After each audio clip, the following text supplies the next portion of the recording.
Welcome to Practical Business Technology, where we keep you in the know about technology's impact on business. Today's show is sponsored by the Maricopa County Bar Association, and our host is Dave Kinsey, author and owner of Total Networks.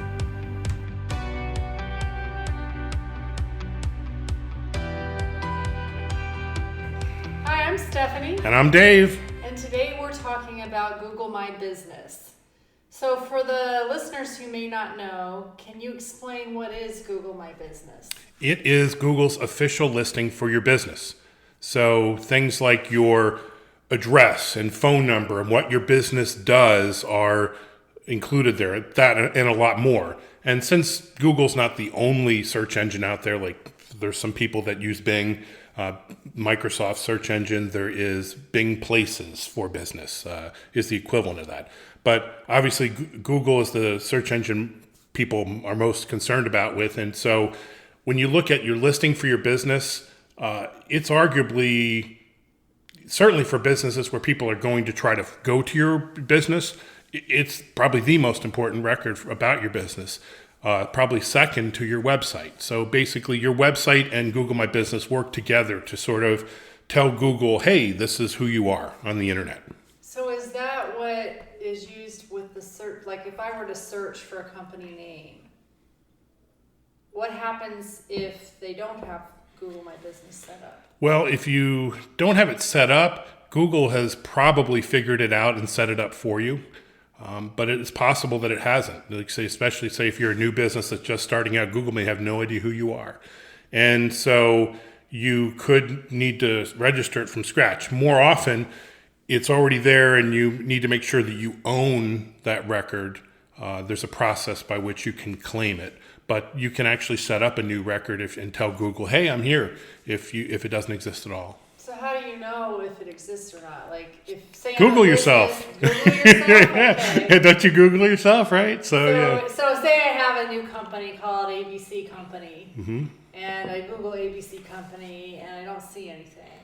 Then is there a process to go set up? Or you see ABC Company in another city or whatever, and it's not you or whatever. But you don't see yourself there. Sure. I don't see myself. How do I set up a new Google My Business? Well, Google My Business, right? So basically, if you type in Google My Business, it will take you to the place where you set this stuff up. Okay. And I will say it's kind of shocking that there's a lot of businesses, as important as this record is, a lot of people have not claimed it and just have it out there.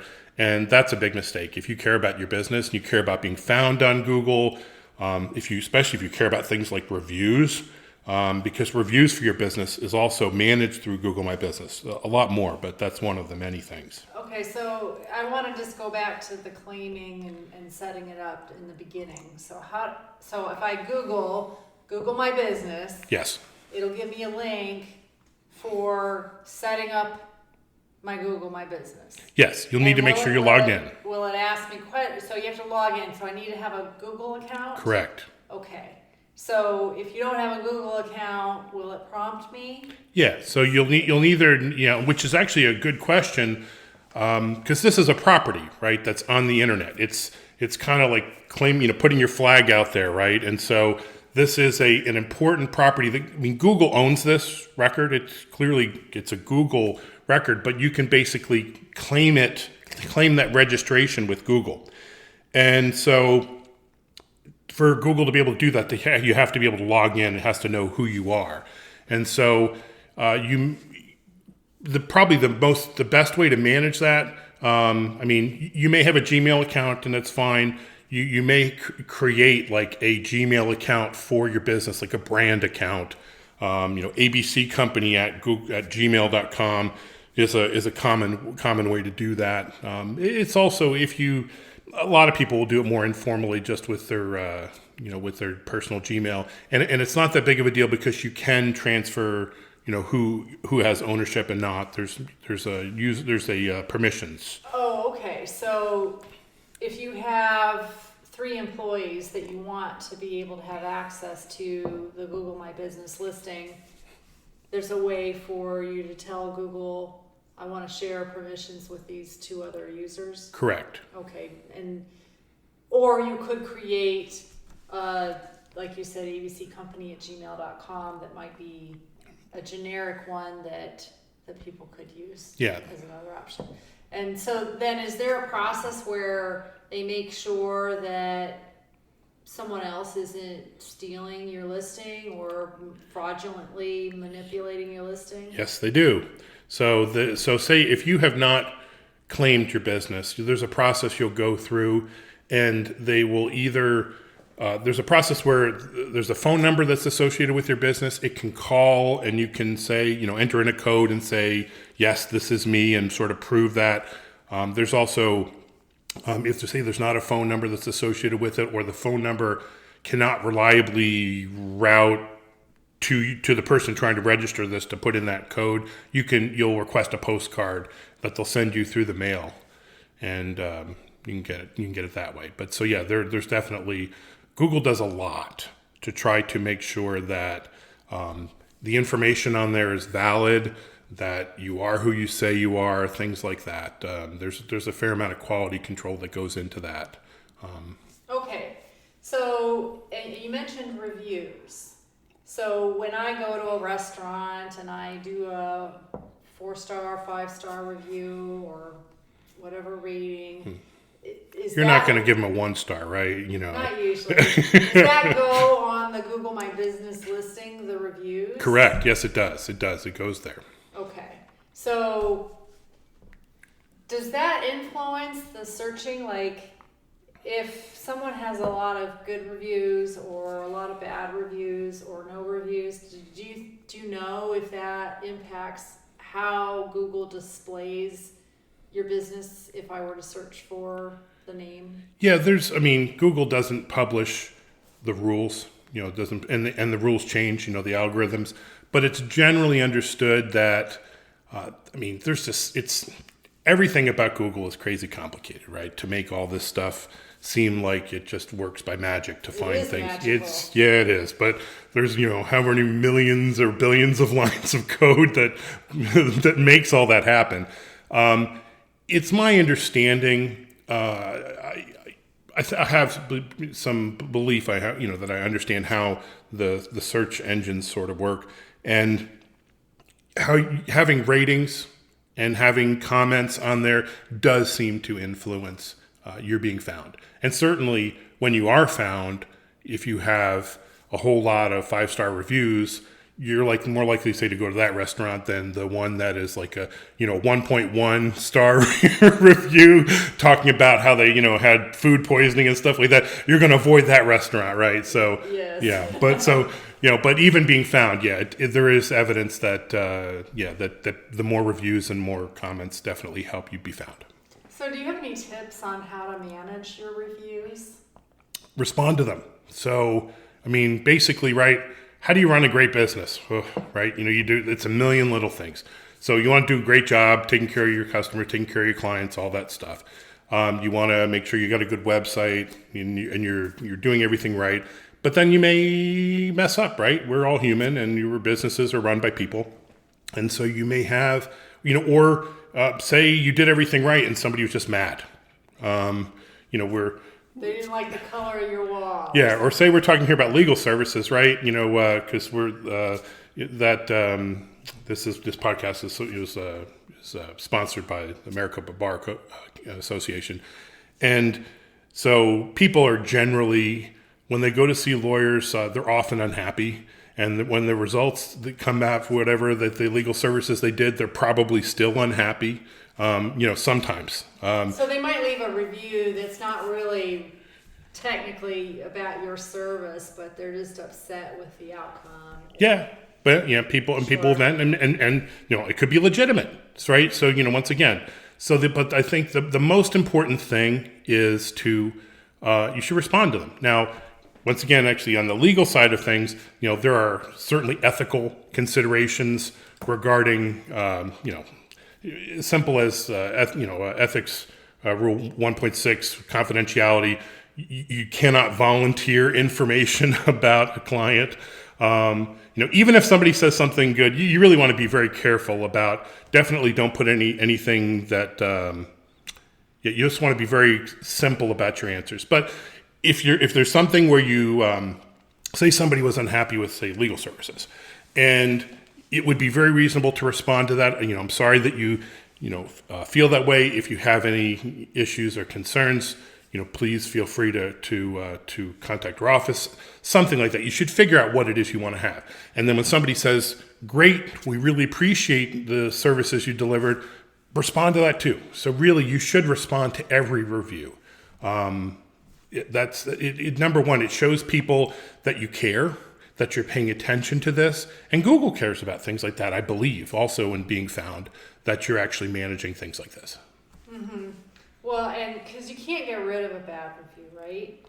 Well, you can if you, here's how, okay. You can't just click on a button and say, I don't like that. No, but if you knew who the person was and you had an opportunity to say, reach out to them and make it right, which, can be tricky, certainly if somebody's really upset and say it's a legal kind of thing there, you want to be, careful of what you're doing there. But if you have the opportunity to reach out and make them right, they may go and change the review. Oh, right. Because you can change your rating. But if flat out, if something is absolutely wrong, defamatory, provably wrong, say I'm sure this is a competitor that's doing this or something like that, you can appeal the stuff to Google to have it reviewed, and it's not likely that it will be removed. But if it's something that it can be clearly proven that it's fraudulent or wrong, they will remove it, I'm sure. Okay. All right, so Google My Business lists the company name, the phone number, the address, the reviews. What about what you do? Yes, absolutely. So letting people know you're out there and what you do is a really complicated thing, right? In terms of, you have your word of mouth, you have, for all that stuff. But then when you get online, you have your website is one data point where you say about all what your business does. On Google My Business, there are definitely lots of places to fill in fields. You can specify, say, the services you deliver. Or if you're a product company, you can specify products or whatnot. There are text fields where you can be descriptive. I think one of the things you can say here is, like, how does Google figure out and understand your business and understand and present such good results? I think in a nutshell, they are looking at a lot of stuff. So and all the time. And so they have these robots that are scouring the internet, finding all these different data points out there, giving them different weight, and putting it together to sort of come up with the end result of all this intelligence that I've gathered and all of the computer code that I've created to sort of sift through this here, this is what, this is the truth, or this is the best semblance of the truth that can be presented. And so the information you tell Google and put on there, they care about that a lot, because that's you telling Google, this is what we do, and you put it in there in the record. You kind of combine that, and they can sort of see, well, is that consistent with what you have on your website? All right, well, now I have even more validation that this is true. And then now, are there some other websites that sort of seem to indicate that you're doing this type of work, or say that you're really qualified? Say if you're an expert. Once again, talking about legal. If you have things you've written, or you've been attended different, say you presented CLEs on this topic, or you've written papers, or you've been in the news, or you've been, cited with, on a legal case, or what have you. All of this stuff feeds into what Google thinks is relevant, and will show you that. So that's why it's really shocking in some cases where some people, have their Google My Business record and they haven't even claimed it to put in the information on there. So you're missing out. So that's the number one tip. That's the number one tip, but claim it. Make sure that your Google My Business is claimed. Yeah. And then you can go through and fill out the information. Does it list? It lists your hours, right? It does. Your hours of operation. Yes. And say with COVID-19, we're in the middle of the COVID-19 stuff. There's your hours may differ, and so Google knows about that, and then sort of they have actually a COVID-19 section to put on your page where you can have information specific to that. There's also posts you can do, and those posts, this is going on Google. When you tell it, like when people will post sometimes things to Facebook and maybe You mean like a social media? like a type social post? media type post, yeah. Okay, so if you have a blog that you did, you could share it there, or even just photos, or You should share it there. okay. So is it like a social? Is that like what Google Plus used to be? It is kind of what Google Plus used to be. Yeah, Google Plus kind of got a bad rap, I think, because of the way that it was sort of positioned to sort of be this alternative to Facebook or whatever. And it's really it's evolved more into really, yeah, how are you trying to present your business? And so, so it is absolutely, there are ties in there. And so say if you do a search for somebody and say you have some really good, interesting post, that Google, believes it's interesting, say, because a lot of people have viewed it or what have you, it may get displayed actually on the map, like, or sort of, in your what's called your local search results. You may see some sort of hints of things you've posted when they're searching. Okay, so anytime you're going to post something to LinkedIn or Instagram or Facebook or Twitter, you should also consider including Google My Business as one of those places that you post that. And it sounds like... And there are tools that can help you with that too.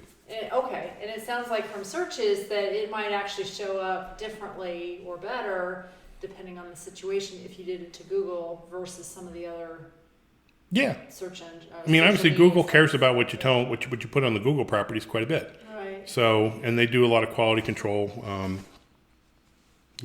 Okay. Is there anything else about Google My Business that we should know? Yes. Your Google My Business account, like obviously one of the things you want to do is make sure that you have it registered. Once you go in there,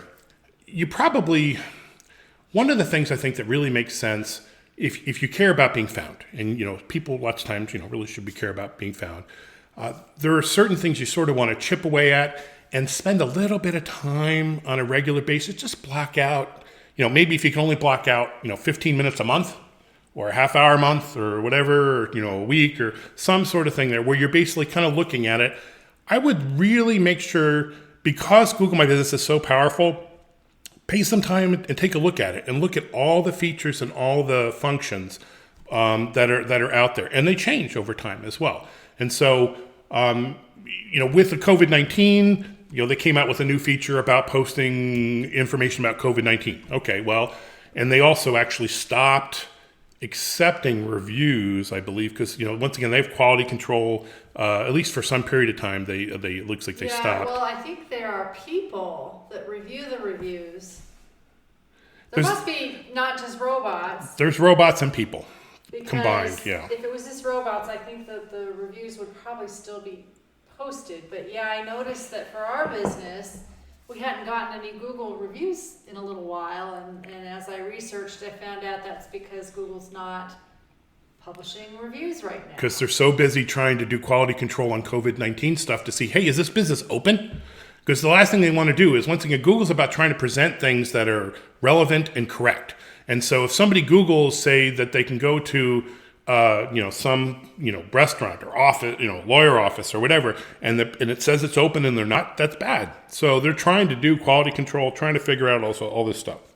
So, but pay attention. There's a lot of things on there. One of the things also, Google has free and paid for stuff.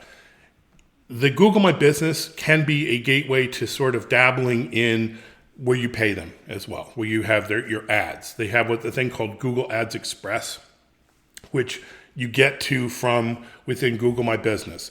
And if you're not doing anything with Google today, ad-wise, and you're looking to maybe try to get some more business, I would consider it. It's a very basic, easy to use interface. If you're going to spend a bunch of money with Google, you're going to want to do the full Google Ads thing, which actually, this is a great way to start playing with that and then figure that out. There's a lot of things on there where they can actually give you a website using Google My Business if you don't have one. Even if you do have one, you may want to look at filling that out. Does Google use any of that information? Maybe, maybe not. It's hard to know. But one thing that's nice about it, it's such a simple website that it creates there.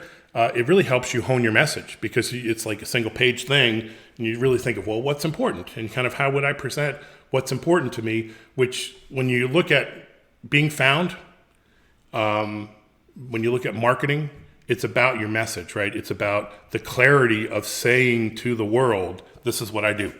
And so there's a lot of power in that. So, I would agree. Clarity in messaging is important. There's been times I've gone to a website and I can't figure out what they do. Yeah, exactly. So you want to make sure that it's very clear what you do and how you can be helpful to the person, the prospect that's visiting your website, so that they understand what's in it for them. How can they be successful? Yeah, I would argue if you can't basically create a one-page version of your website, that's a problem. Because if you cannot tell people succinctly what it is you do, how on earth are you going to get that message out there? So I think it's a great exercise. It's, I would not use that website if you're a significant business. But if you don't have a website, hey, it's one place you can create it. And once again, same kind of thing also with the simplicity of, say, of Google Ads. Because it's so simple, there's not a whole lot of things you can do in there. It also helps you really kind of think about your message, about what the heck is it I deliver? What is so important? Why would people care about me? Why would somebody click on that ad? That ad. So if you have to create a succinct ad that describes what you do, it really gives you some clarity on just what your business is. And you got to think, well, hey, I want somebody to actually be able to click on that. Why would they click on that? So it goes to differentiation. So even if you don't pay and use it, it will help you. And if you care about your marketing, do it. But once again, paying Google some money certainly helps. Well, and I like the suggestion of just scheduling a little bit of time, whether it's a half hour a week or half hour a month, or, depending on how big a project you want to be, maybe it could be more, but having something on your calendar where you just regularly review this stuff, because your website and your Google listing and your reviews should not be stagnant. Absolutely. They certainly whatever you were doing a year ago probably isn't the same as it is today. So having some kind of regular routine and checking in on that stuff is good advice. Anything else that you'd like to add? No, that's about it. I think, with the COVID, I'm thinking coronavirus and COVID-19 is on our brain. So everybody stay safe, steer clear of computer viruses and real ones. And, thanks for listening. Thank you.